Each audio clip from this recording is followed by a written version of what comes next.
Good morning, good morning, good morning. Let me just adjust that a bit there. That might be a bit better. It might be. How you doing? Good morning. Wednesday, July 10th, 2019. Another, well, grim morning here in Salford and Greater Manchester. Might be about to brighten up. A couple of little gaps of blue there as I look out the window.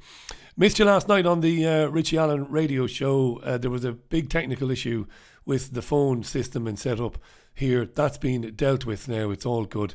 I was on air for about 45 minutes and was trying to connect with Professor Julian Petley at Brunel University, and it all went belly up then.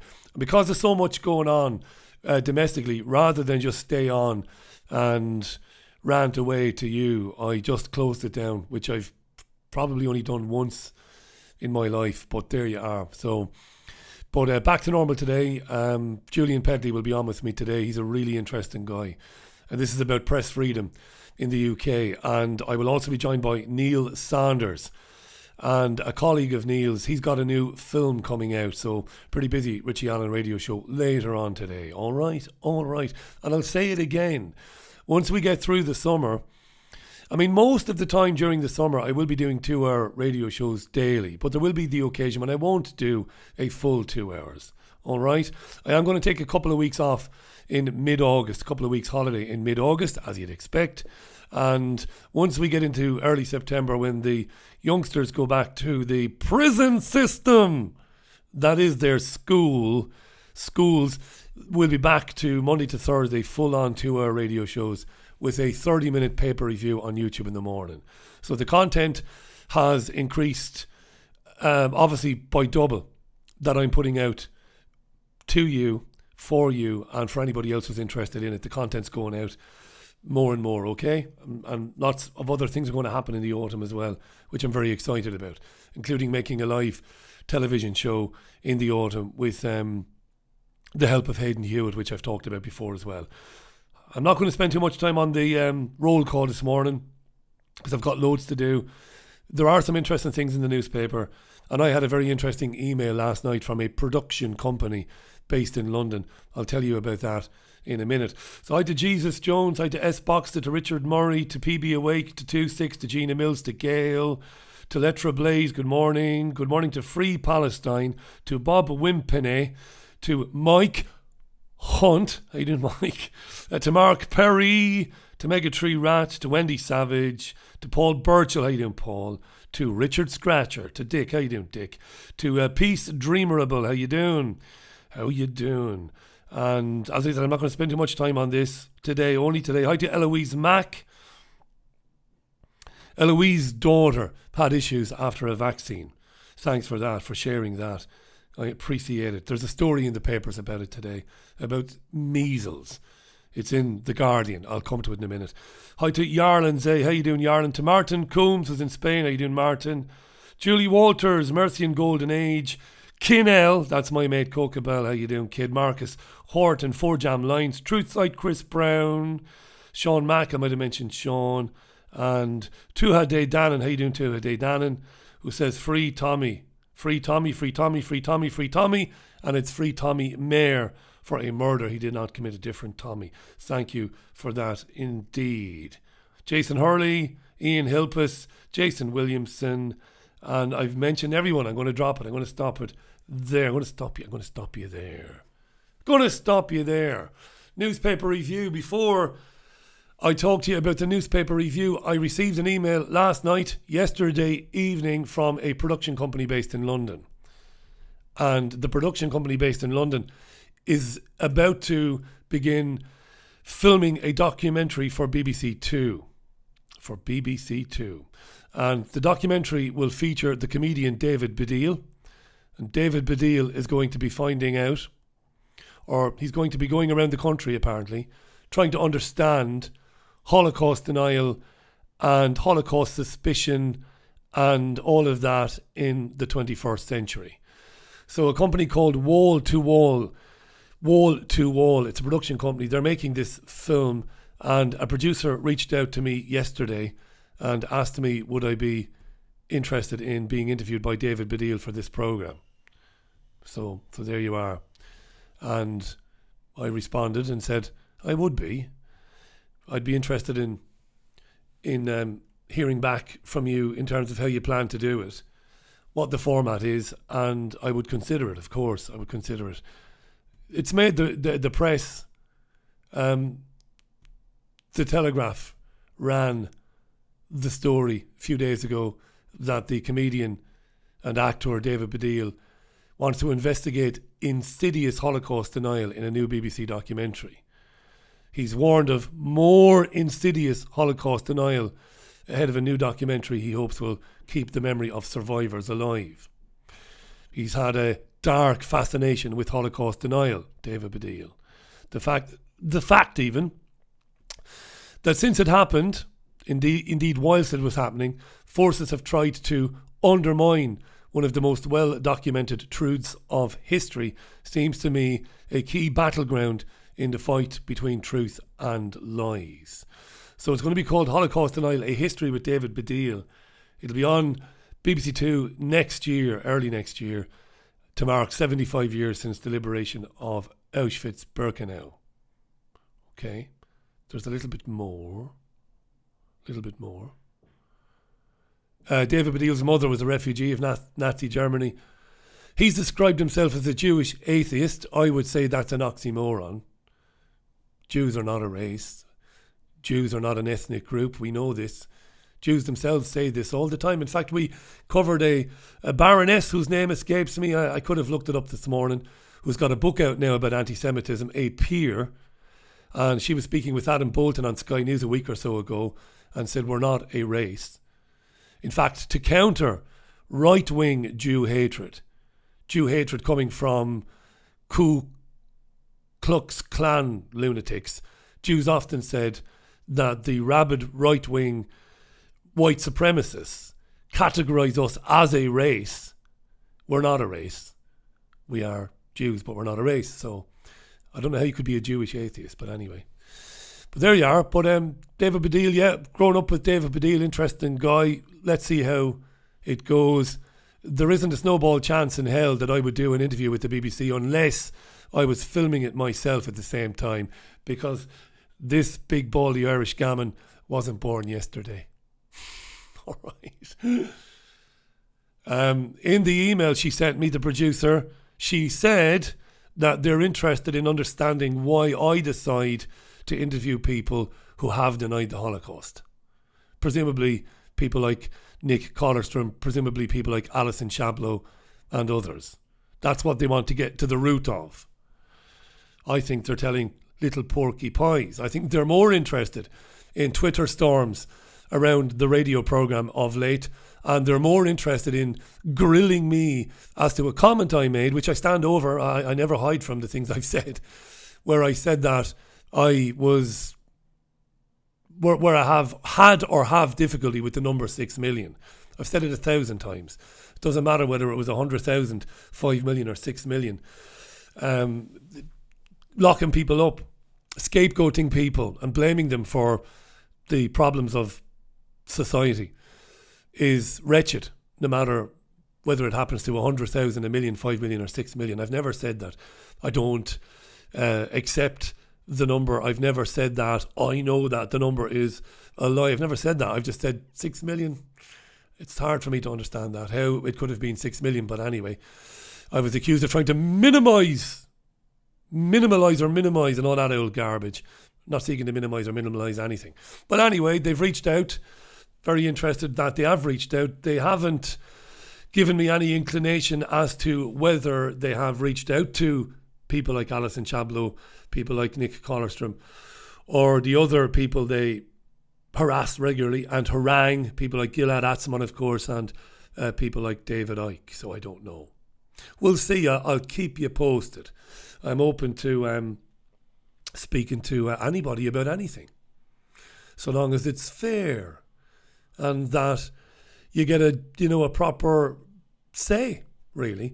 But what happens with the BBC, and it isn't just the BBC, it is commercial and national television and radio in general. I know this because I used to work in commercial radio, of course, at every level of it, is that they spend hours, days, even weeks filming something that's got to be fit into a 1 hour programme. And you, the interviewee, would be one of many interviewees, and my contribution might be whittled down to a 30-second soundbite. This is a problem, you see. And in post children means editing, after all the rushes have been gathered and they've been spread out on a table. Not anymore, of course, it's all online. They cut to pieces what it is you said after you've signed a document agreeing to allow them to do that. So this is the problem. But anyway, we'll see. I'm happy to talk about it. And to explain why I interview people who've got opinions that other people think are offensive. I'll do that all day long and twice on Sunday with anybody. I'll be pointing out to these people, if and when we do sit down with their cameras and their producers, that I have extended the invitation 1,000 times to hardcore and hardline Zionists in the UK to join me for an open discussion about Jewish power, Zionist power, Zionist influence in the UK and in Western Europe and in America, the Zionist lobby, Shai Massot, the embassy, all that stuff. Let's talk about that. But Zionists repeatedly refuse to come on the programme, either because they say that I hate Jews, which is a nonsense, or they say, you've interviewed. I'm not going to go on a platform where Jew haters have appeared, which is a nonsense as well. Isn't it? It's just a nonsense, isn't it? Okay, so there you are. I thought I'd share that bit of info with you. Interesting. They've obviously come looking for me because of the big Twitter thing a few weeks ago, where I stood against it for 4 days. When somebody said to me, what's your impression, Richie, or what do you think of the Holocaust? And I said, I'm fucking sick to death of it, which I am. And I'll say that again and again and again and again. I'm sick of it. I'm sick of turning on Netflix and seeing another film about the Holocaust. We get it. We get it. The Nazis targeted Jews. After doing a deal with Zionists in the early 30s to transfer money and Jews to Palestine, they began locking them up and killing them. We know. We get it. You don't have to tell us every 10 minutes. It's a religion now, the Holocaust. It's an industry, and it is increasingly used to shut down any criticism of the Nazi state of Israel, the illegitimate state of Israel, the brutal occupying state of Israel, run by lunatics who say that our right to exist has been given to us as a mandate from God himself. It would be absurd to question our legitimacy. And I don't question the legitimacy of Jews or Jewish people to be Jews and to be Jewish people. Of course I don't. But do I question their legitimacy to be in Palestine? You bet your fucking arse I do. And we'll always question it. The treatises and the agreements that led to the creation of the State of Israel were null and void under international law, namely the Balfour Declaration and its predecessor, the Sykes-Picot Agreement. This is what I think about Israel and Jews. I don't blame Jews for it. It's ridiculous to blame Jews for anything. But Jewish power, or Zionist power is probably a better way of putting it, is a subject that I'm familiar with and I want to talk about. And will continue to talk about. There you go. There isn't any rise in anti-Semitism. Not in the UK, not anywhere. It's a nonsense, in my opinion. Okay. Shall we look at the Times, children, this morning? You're in fine form this morning, Alan Boy. You're in fine form, boy, huh? I'm always in fine form. My life has been turned upside down lately. It's a mess, the house. It's a complete mess. It's a bomb site. It really is. It is. Can't go downstairs. It's mental. Trying to do a radio show, trying to do a live stream with you, and it's crazy. These are crazy times. No diva fits, though. No diva fits. What's on the front page of the Times? Johnson raises pressure on besieged ambassador. This is Darach, the ambassador. They've been running this for the last 2-3 days. It's a non-story. They love it. It's the soap opera nature now of geopolitics as it is served up to the public. I told you, it's like OK Magazine now. Politics is now like OK Magazine. He's falling out with her, she's falling out with him. Do you hear what he said about him? Look at what Trump tweeted. It's marvellous. And what it has done is it has re-engaged people with politics and the political system and the political class at a time when people were starting to understand that politics is basically and voting and engaging with politics was basically complying with your own slavery. People were beginning to wake up to it. Now people are engaged with it. They eat popcorn now watching Sky News and BBC News 24, where news is never served up, nor is genuine analysis. But this crap is served up.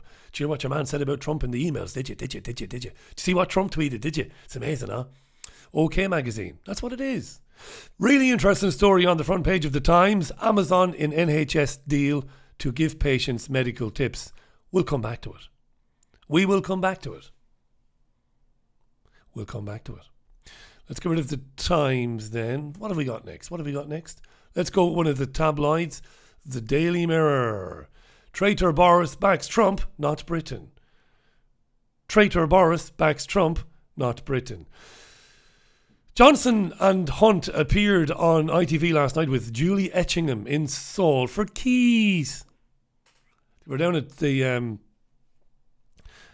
Media City on ITV. They had a debate. I saw about 30 seconds of it.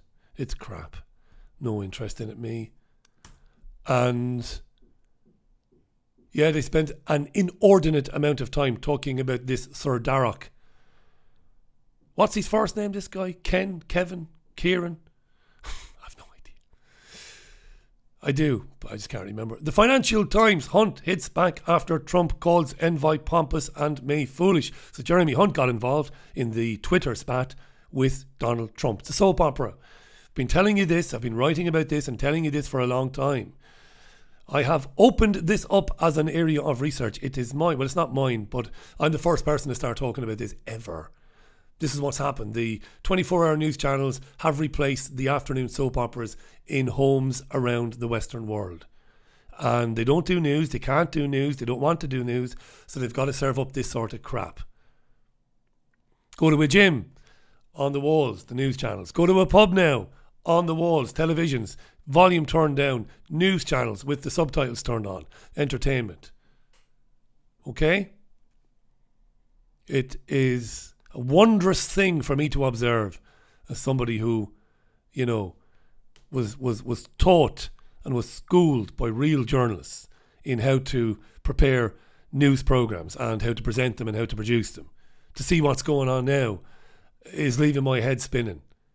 But it is working. People are re-engaging with geopolitics, the political class, and the illusion of democracy. Look at some of my comments. Some of my own viewers, some of my own listeners don't agree with me. They believe that Jeremy Corbyn is the Messiah. God love you. I feel sorry for you. There's the most evil bitch on planet Earth. Look at the fucking state of that. Look at that miserable fucker. Look at her. Hunt. Boris cares about number 10 more than Brexit. Does he? That is on the front page of the Daily Telegraph. Also on the Telegraph, another story about Alexa and the NHS. Alexa is this spherical thing that sits in people's living rooms now, and people ask it questions. We know where this is going, don't we? Don't we? We've talked about it time and time again. Also on the front page of the Telegraph, the story about the Labour peers that resigned the whip in the House of Lords yesterday because they are horrified by anti-Semitism. Apoplectic they are. Morons. But anyway. What else? There are. Told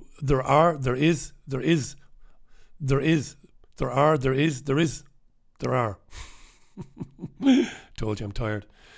I suffer with insomnia. I've told you this on the radio show. I don't get more than 4 hours sleep a night. This week has been pretty hard. It's been very humid. Anyway, so I'm not even getting my 4 hours. So my mind is spinning. I'm all over the place. That Diva Fit that I promised on the radio show yesterday, it's coming. It's coming. Oh, it'll be epic. Cheeseburgers thrown at people in the street. Innocent bystanders. milkshakes thrown over the dog. I'm telling you, it's coming. So that's the Telegraph. We will come back to the NHS Alexa story. Look at that evil bastard. Look. Awful. She's just a cuddly old granny. She is in my hairy arse. Anything but cuddly. Do you think the BBC will still let me on that documentary now about anti-Semitism? Maybe they will. Maybe they won't. The Guardian: rights to same-sex marriage and abortion for whole of UK MPs voted to extend these rights to people in Northern Ireland. Who could be against same-sex couples getting married so that their rights are protected under the law? Who could be against that, really? None of your business. Okay, you know this. You know I'm no virtue signaller. You know this because you know I've got mixed opinions. You know, when it comes to adoption and all of that, and when it comes to teaching young children about same-sex relationships and stuff like that, I'm against all that. So I'm no virtue signaller. But I have gay friends, as you know. Some of them got married, some of them didn't. None of them adopted. Thank God, we would have had an almighty row. In fact, my closest gay friend today, living, doesn't agree with same-sex adoption either. There you go. But how could you be against people going to a registry office? Steve and Darren have been together for years. We want the same rights as heterosexual married couples under the law. Absolutely right, Michael and Steve and Darren and whoever else. So yeah, the abortion thing, again, I've got mixed views on abortion. You know this if you listen to the radio programme. I won't bore you with them. Listen to the radio programme. You listen to the radio programme, are you? Listen to the radio programme. Don't have me to come and find you. I talk tough. I'm a YouTube tough guy. Big tough guy. Big bedroom dwelling tough guy. The Sun: this is how one does it, Meg. There she is, the evil bastard. Apparently somebody offered her a helping hand with planting the tree yesterday, and she told him to fuck off. I can do it by myself, she said. Yeah, the Queen. Her very lowness with her head in a sling. I'm truly sorry, but it sounds like a wonderful thing. Queen is dead. Morrissey, 1986, great album. The Metro: Alexa, do the job of my GP. What's going on? What's going on? Right, let's talk about it. What is going on? Well, number of newspapers reporting this morning that the NHS has teamed up with Amazon. What could go wrong? The NHS has teamed up with Amazon because they're very concerned about old people, about blind people, and about other patients who cannot easily search for things online to do with their health. For example, what do you do if you have a migraine? Well, the first thing you do, you fucking hypochondriac, is get a test to find out if you really do have a migraine or if you just have a little bit of a mild headache. You hypochondriac. Everybody's a hypochondriac these days, aren't they? Eh? I live with one. Future Mrs. Allen. Never without a pain in her arse or a pain in her elbow. There's always something going on. Every day of the week. Unbelievable.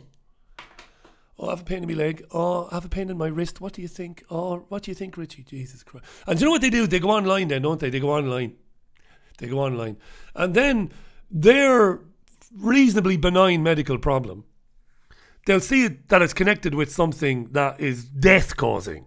And all of a sudden they'll have some weird disease, won't they? That's what they do, right? Oh, I've got a pain in my little finger. I better find out about it. Then they get convinced that they have some incurable disease, probably brought here by migrants. Anyway, Jesus Christ, I am tired today. I was tired yesterday. I did say that to you yesterday. What, you don't care, don't you? You don't care. I'll teach you to care. So the health service wants people to use Alexa, and Amazon's algorithms will take information from the NHS website to give answers to people who say, Alexa, how do I treat a migraine? Alexa, what are the symptoms of flu? Alexa, I have a rash in my arse. I have a rash in my arse, Alexa. It's really itchy. What's that? Yeah. And even, Alexa, what are the symptoms of chickenpox? Mother of divine Jesus Christ. The Department of Health says this will empower people. It will empower people, apparently. It's going to empower people. And it's going to reduce the pressure on doctors. Why are doctors under pressure? Well, we know why. We know why. Public services are at the point of collapse. Yes, partly. Not all because of, but partly because of unfettered migration. Because a city the size of the country grows. The country grows, population-wise, about the same as a city the size of Swansea, is it, or Cardiff or something like that every year. So it inevitably puts pressure on the services. Don't blame the migrants. Don't blame the migrants. Don't be stupid and blame the migrants. It's not their fault. So the Health Secretary, Matt Hancock, says technology is a great example of how people can access reliable, world-leading NHS advice, world-leading, from the comfort of their homes, thus reducing the pressure on our hard-working GPs and pharmacists. GPs these days are targeted and they are watched and they are evaluated to make sure that they are spending no more than 5 minutes with each patient. It is crap. Do you remember your family doctor years ago, dear viewer? Do you remember your family doctor years ago? Dr. Audrey Farrell in Waterford. Wonderful woman. You'd ring up Dr. Farrell. I can see you tomorrow or maybe the day after tomorrow at 2 o'clock. Of course, you'd get there at 5 to 2. And of course, you wouldn't get anywhere near her office until about 3:25. You'd be stuck in the waiting room, complaining and reading shit magazines. Woman's Own magazine is 15 years old. Sitting there. Women's Weekly, 15 years old. So old that the hairstyles on them are back in fashion. And you're sitting there for an hour and a half. But it was a good thing, because Dr. Audrey Farrell spent on average about 45 to 50 minutes with her patients. 45 to 50 minutes. Audrey very rarely prescribed an antibiotic. Toughen up, she would say. Get out there and get a bit of fresh air. But it's freezing. Get out there and get a bit of fresh air. But the footpaths are icy. Get the fuck out there and get a bit of fresh air. Roll around in the mud. Pick an ice cream up, pick an ice lolly up off the ground and lick it, even if it wasn't your fucking ice lolly. Get some good bacteria into you, boy. She's in her 80s now. Brilliant. Brilliant. That was medicine. That was care. Prescription? Nah. No, very rarely. So Amazon is going to be working for the NHS. This is how it happens. This is how it ends. This is how massive conglomerates weasel their way into the National Health Service and spread like a cancer. What could go wrong, with Amazon? What could go wrong with Alexa, What could go wrong with it? With people asking it questions about their medical problems.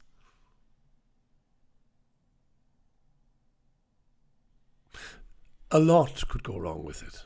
I mean, isn't it interesting that in the articles today, which are extolling the wonders of asking Alexa, none of the articles that I've read anyway are talking about the fact that Amazon employees were caught around the world listening to recordings from people who have used and continue to use Alexa. What could go wrong? That's only one aspect of it. It's just one aspect. That aspect of you being listened to, you being spied on, that information being shared. What happens to that information, to all that data, when you go in there and start asking questions? Well, you don't go in, you just ask.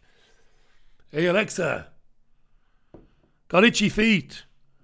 Alexa says, you've probably got athlete's foot. We recommend Dactarin steroid cream. But what does it do with that information then? It's only the half of it. Have I laboured the point? I have. Of course I have.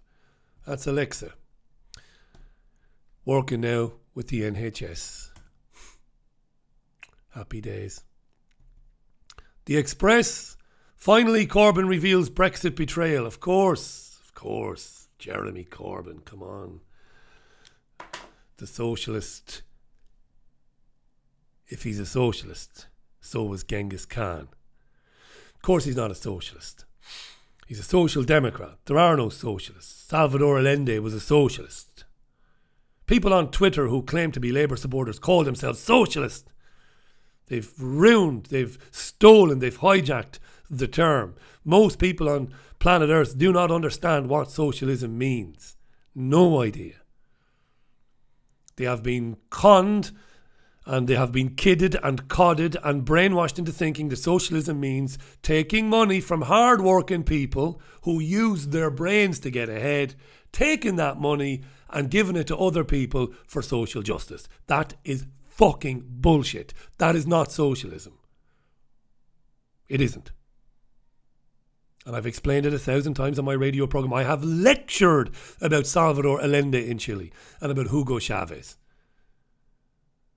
and Simon Bolivar. Okay? They've stolen socialism, and they are not socialists. They are nothing like socialists, these people. Socialists oppose the anti-democratic, fascistic European Union and what it has done for workers' rights, for prosperity in working class communities. The biggest critics of the European project in the 70s and 80s were trade unionists and real socialists. Okay, I've laboured that point on the radio show, so I'll leave it go, right? I'll leave it go. 10:32 as I talk to you now. I've got about 10 more minutes. I've got to help my joiner. I've got to move some stuff with him downstairs. Unbelievable this, isn't it? You don't see this on the BBC, do you? Daily Star, Kelly, don't call me sexy. Kelly Brook is working in radio now, I think, and has told her colleagues, don't call me a sex symbol. Fair enough, love.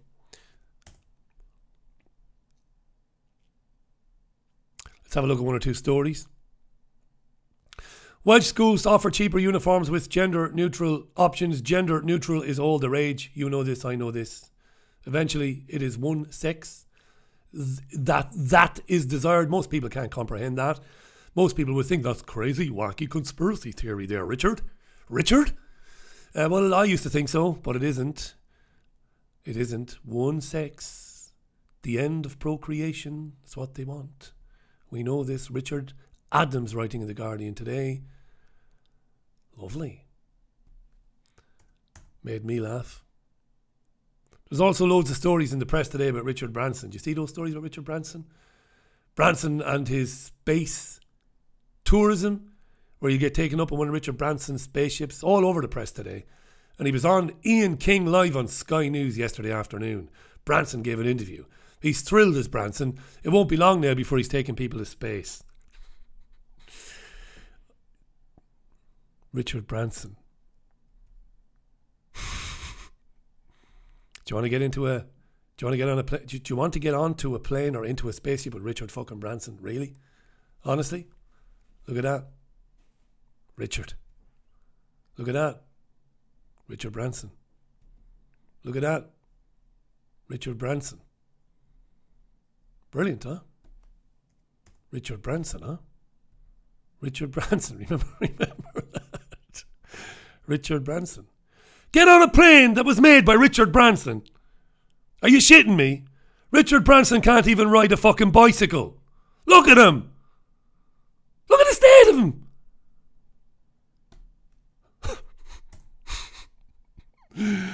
Mother of divine Jesus. Yeah, we'll have planes up in the next couple of years. No thanks, Richard. I'd rather get on Wile E. Coyote's fucking rocket, to be honest, and strap myself in by my scrotum than get on one of your planes. Thanks, Richard, but no thanks. No thanks, boy. No thanks, boy. No thanks. Richard Branson, the fucking idiot. Wow. 9 lives, huh? Richard Branson, huh? Holy Mother of God. Keir Starmer wants to change the rules about joining Labour. We need an exclusion rule for anti-Semitism, says Keir. He's the shadow Brexit secretary. Big square heading him there. Yeah. I know, look, I know I can't throw stones, but look, I've always been very self-deprecating. I don't take myself too seriously, so I can have a comment on the big square head of Keir Starmer if I feel like it, all right? The big square block-jawed fucking head in him.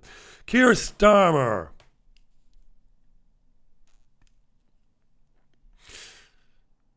It's all that masturbation. Keir Starmer wants to see Labour's rulebook changed so that in a clear case of anti-Semitism, members automatically expelled. But what is a clear case of anti-Semitism? This is the question, isn't it? Is they don't want to clearly define it. Anyway, I'm sick of it. Sick of this nonsense. Police brutality. This poor guy on the ground apparently parked on a single yellow line. Then he ended up under about 500 pounds of overweight police officer.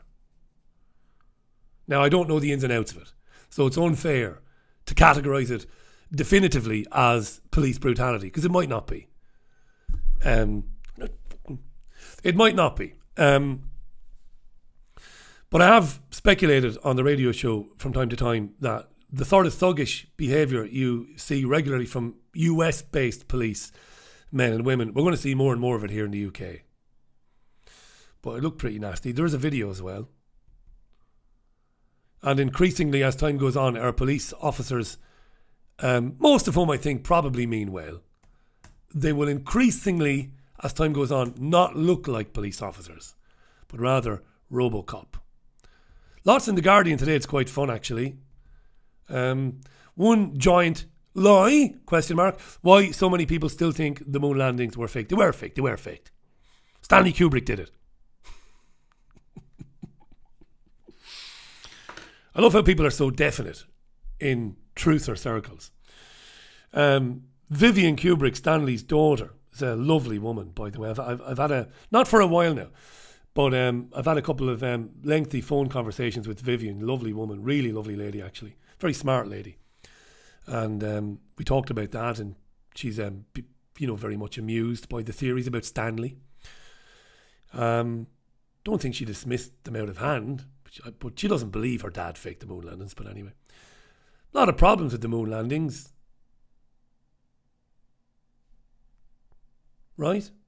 A lot of good questions about the photography and the sunlight and the shadows and the flag and all of that. I'm fascinated. I've interviewed Bart Sibrel. Do you remember Bart? The guy who got punched by... Did he get punched by Neil Armstrong, or was it Buzz Aldrin who punched him in the mouth? But a lovely guy, Bart. Californian guy. Bart asked one of them to place his hand on the Bible and to swear to Sonny Jesus that you walked on the moon. And he got a smack in the kisser. That'll teach you, son. But I like Bart. A funny thing happened on the way to the moon is very good. I like it a lot. It's a good film. I like Bart. Did we go to the moon? Did we? Did we? Did we? Didn't we? This young lady might have died of measles, which is a sad thing. It's not good, is it? That might be the lady.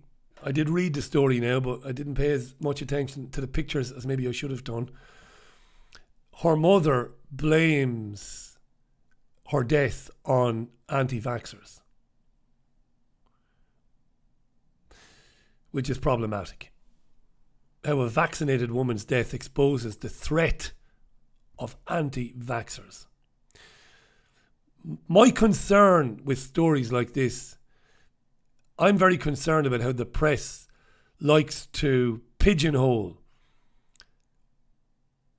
anybody who asks legitimate questions about the safety of any one vaccine, like Gardasil. The press pigeonholes people as anti-vaxxers and thus dangerous or demented people. That's not fair, because I've interviewed a variety of people.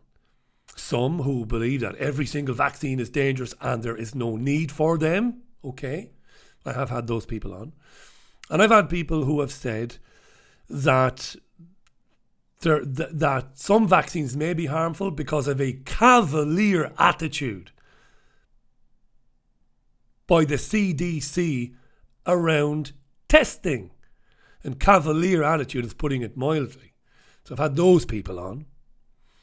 And I've had the mothers of young girls who are suffering very debilitating illnesses after taking the HPV vaccine. They're not anti-vaxxers. They don't have any opinions, good, bad or indifferent, on MMR or TB vaccines or anything, or flu vaccines. Not at all. They're only concerned with the vaccine their daughters took.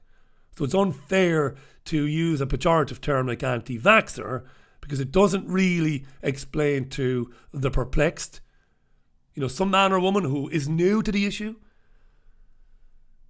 It gives them a false impression. Right. And I can understand why the woman's mother might be raging about this. Totally understand it. Because there's a lot of disinformation. Catherine was 28. She was going to be a border patrol agent. She was a college student or a college graduate, and she was diagnosed with an autoimmune disorder. And she went to a clinic and didn't realise that the measles virus was airborne at the clinic because somebody else had been in the clinic and they had measles. What's interesting about the story is it says that young Catherine was vaccinated against measles. She had been vaccinated. But her immune system had been suppressed by medication to control her autoimmune disorder. So when you read into this story, it's a deeper story and it's a more interesting story than the eye-catching headline about anti-vaxxers. This woman was vaccinated against measles, but treatment for another condition allegedly suppressed the immune system, and a chance encounter with measles at a clinic led to her getting measles and dying. Now, the chances of you dying from measles are astronomical, and I've gotten into that on the radio show many, many, many times. You're better off as a young child.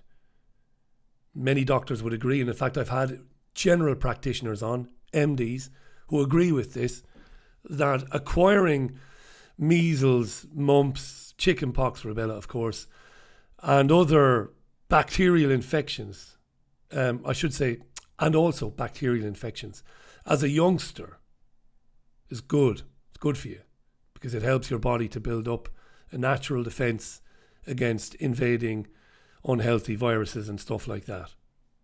And this is true. But, generations of sound thinking around getting measles and building up a rigid immune system, generations of thinking has just been obliterated by hysteria. Again, led by the World Health Organization and led by the CDC and led by the NHS. Hysteria around measles. Very unlikely to get the measles. Even if you're not vaccinated against it, you're very unlikely to get it. And if you do, you might feel unwell. You might even feel very lousy for a bit. But the chances of it leading to deafness or to blindness, serious injury or death are astronomical. That is true. That will always be true. The truth and facts should always matter. Okay, so interest in the headline, but the body of text and the overall story goes in a different direction than anti-vaxxers are dangerous. Anti-vaxxers are not dangerous.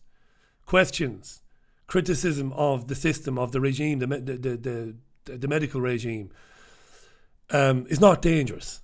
It should never be called dangerous. But of course, we're going to see moves. We are seeing moves to delete from the internet websites and Facebook accounts where people do discuss safety around vaccines. So there you are. I've done enough whittling really. Wittering is the word. Thanks for all your comments. Sorry I've not read them today. I'm just up to my eyes here, guys. Honestly, I'm knackered. I'm looking forward to mid-August so I can take a couple of weeks downtime. I've been pushing it hard. And as you know, and I've never exaggerated, speaking of hypochondriacs, I've never exaggerated. I was at death's door in February with double pneumonia in both lungs. I still haven't put all the weight back on. I'm down to 14 stone 6. A healthy weight for me is about 14, 11, 14, 12. My thighs are just non-existent, honestly. So I'm a bit knackered. But I'm looking forward to the radio show at 5 today. And I've got Julian Petley on, who's a wonderful man. And I've got Neil Saunders on as well. It should be a lively show. And now I'm going to go and help Mike, who's doing a fabulous job of building a floor downstairs. We've got to move stuff now. You see, as he's building it, we're moving stuff around, and then we'll move stuff onto the wood, to the engineered wood, and then he can put more wood down elsewhere. It's all been glued down. I'm probably high on the smell of the glue, probably, but anyway, no harm in that either. I'll keep you posted about the David Baddiel BBC Two documentary. Despite all of my nonsense, deep down I'm a decent bloke. I'll talk to anybody. But be fair, don't try and set people up. Don't try and set me up. You know, I was making documentaries before some of these producers were born. I know how it works. But I will talk about why I interview people like David Duke and Alison Chablow and Nick Collerstrom and Gilad and previously David Icke. Of course I will. It's called free speech. And real journalists will always offer the other side right of reply. So when people have been on the programme bitching about Israel and criticising Zionism as an ideology, always extended an invitation to UK-based Zionists to come on the programme, and they never do. That's how it works. Anyway, have a brilliant day.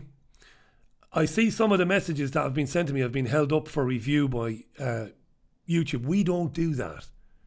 Somebody sent me an email the other day, said, you're hiding my comments from YouTube, are you, Alan? Number one, I don't give an arse. I don't read the comments. Outside the live chat, I don't read the comments. Nobody is deleting your comments. No matter how vulgar, no matter how vitriolic your comment might be, to me, I don't care. I got thick skin, I couldn't give a damn. Google holds them back. And sometimes when I go on YouTube, it tells me there are comments being held for review. I'm not going through them. Fuck that. I haven't got the time. So it's not me doing it, all right? All right. I know. Right. I'll see you later. I don't know what that was. I'll see you later on with the radio show live at 5 on the usual channels. Do check out triggerwarning.tv for commentary on geopolitics by Hayden and Graham, and it differs greatly from the sort of stuff I give you. No harm in that. See you later. Bye now. Bye. Look at that. Couldn't organise a piss up in a brewery. Look. Told you, didn't I? In a brewery. Bye now.